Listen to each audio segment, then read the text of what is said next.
This is a log that was lit during Saturnalia.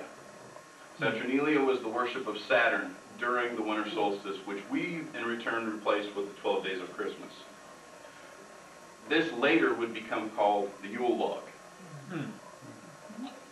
This is a worship, this is an altar built during Saturnalia by a modern day person. This was a current picture. And you can see that the decorations are very much like Christmas decorations. And the idea of Christmas decorations actually came from Saturnalia.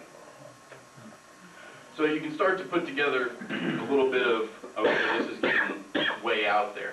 It gets worse. Mistletoe. I tried searching for different avenues that this particular plant was used. Number one, it's poisonous. Number two, it's worthless. It's a vine, essentially. But I did find that in Scandinavia, during the Scandinavian Wars, if two armies met in combat in a forest and found themselves underneath mistletoe, the two generals would come together, agree to not fight for that day, kiss each other on the cheek beneath the mistletoe, and go their separate ways. And this is where the term kiss and makeup comes from, and also kissing under the mistletoe.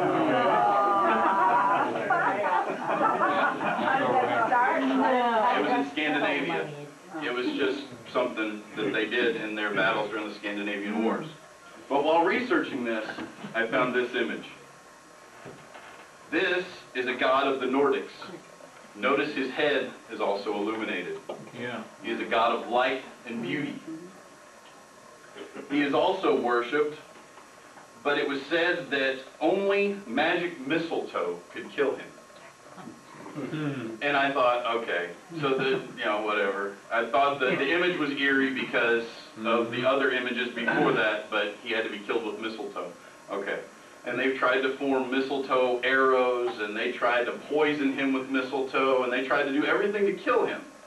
But what I found interesting is his brother was the only one who knew the secret. And it was a sword named mistletoe that had to be driven through his head to kill him. Which is very much like the way the Antichrist has to be killed with a sword driven through his head. That's the only reason I kept that one. Milk and cookies. The tradition of leaving out milk and cookies for Santa Claus. Where does this come from? Yes. You're touching sacred ground, Jim. This was special for Rose. Them's old days. Milk and cookies. This is a witch. How do you say it, Rose? Yes. Germany. Patricia? Perchta. Perchta. Okay. She was a witch or a demon that during the Middle Ages and the 12 days of Christmas demanded that she be served food and drink at every house. So if she entered into that house and there was not food or drink for her, then she would place a curse on the house. But if they left food and drink for her, then she would place a blessing on the house. When Christmas was commercialized, this was taken as a tradition of Santa Claus and leaving out milk and cookies. And it gets worse. Now, jolly old Saint Nick. This is the... Could I say one thing, please? Charles says I have to say something. And since he's a pastor now, I have to. Did you all hear that? No, you know that thing fighting off that wicked person? We spent Christmas in Germany one time with my grandmother and all that when I was a young child. And they pretended they were fighting this person off. Wow. And she came back, there was a knock on the door, and she went out, and you could hear her arguing with somebody, and she comes back inside in her shirt, she pulled it out, made it look like she really was fighting with someone. And they teach that. It's a tradition. Yeah. They get worse. Wow. That is minor in comparison to some of the traditions I've found. Yeah.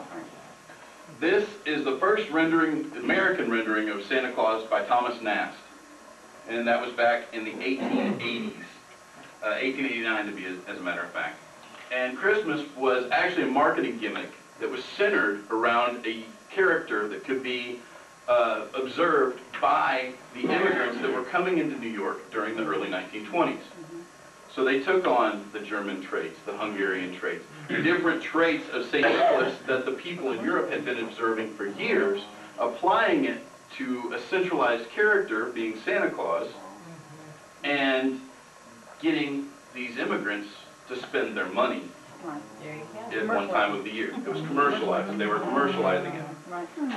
Now, actually, St. Nicholas looked like this. Looked nothing like him.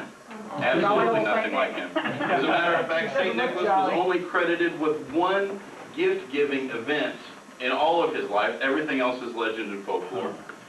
But St. Nicholas went to the house of 3 virgin women who were poor, and in that day, a woman had to have the dowry because men outnumbered women.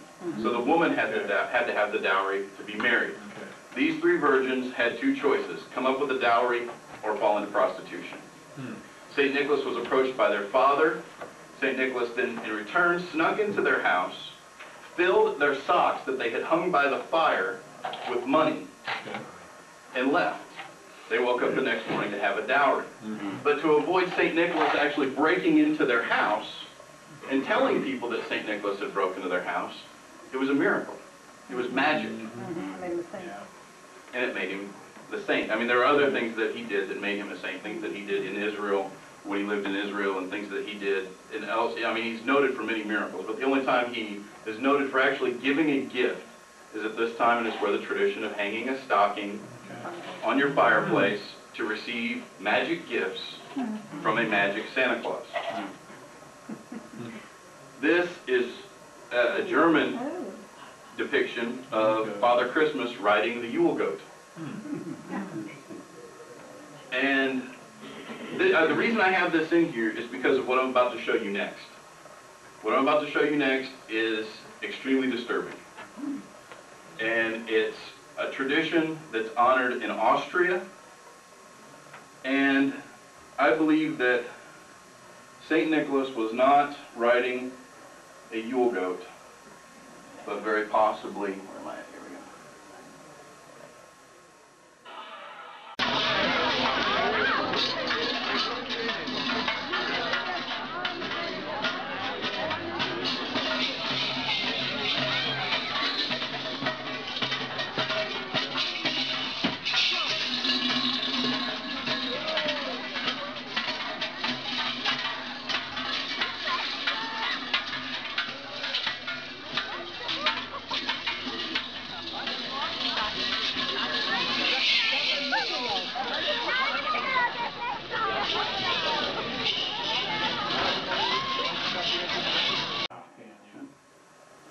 The devil's name is Krampus,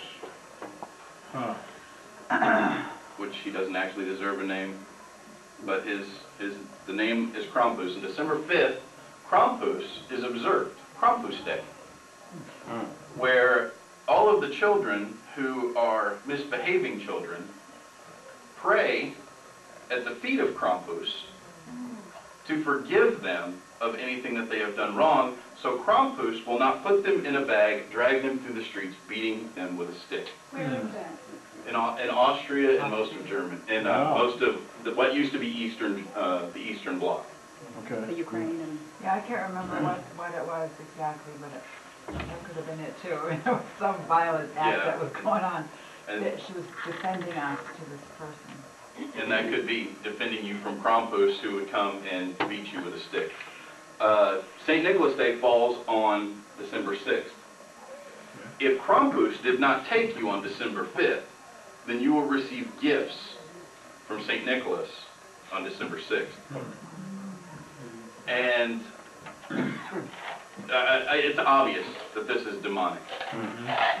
And the orientation of what we've accepted in this country as Christmas and as Santa Claus is completely revolved around not only paganism, but demon worship. I mean, forcing a child to bow before the feet of a demon, to beg forgiveness, that's demonic.